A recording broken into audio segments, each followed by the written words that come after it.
Mga kababayang Muslim sama-samang nagdasal sa kanilang pagdiriwang ng Eid al-Adha. Nagbabalik sa report, CJ Turida.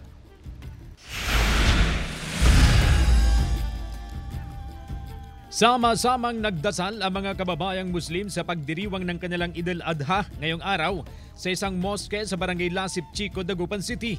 Ang Eid al-Adha o Feast of Sacrifice ay isa sa dalawang kapistahang Islamiko na ipinagdiriwang sa buong mundo kada taon. Una rito ang Eid al-Fitr. Pagkakaisa, pagpapatawad at pagbibigayan ang sentro ng kanilang panalangin. Una ay siyempre yung kapatawaran. Hingi ng kapatawaran sa Panginoon, humingi ng habag at mga awa. At higit sa lahat, siyempre yung pagmamahalan ng isa't isa. Sa pagdiriwang ng Eid al-Adha, isinagawa ang ritual na pagkakatay ng hayop.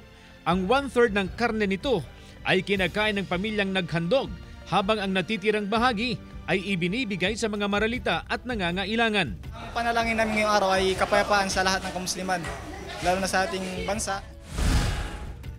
Simpleng ipinagdiriwang ng mga Muslim sa Lawag City ang Eid al-Adha. Maaga silang nagdasal sa covered court. Nagkatay rin sila ng kambing at ibinahagi sa mga maghihirap na kasamahan. Masaya ang Muslim community dahil marami ang kanilang bisita ngayong araw. Nagkaisa rin ang mga Muslim sa Isabela sa pagdiriwang ng Eid al-Adha.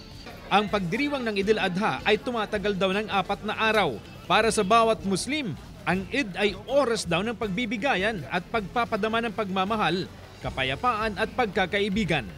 Kasama si Henry Duminsil, CJ Torida, One North, Central Luzon.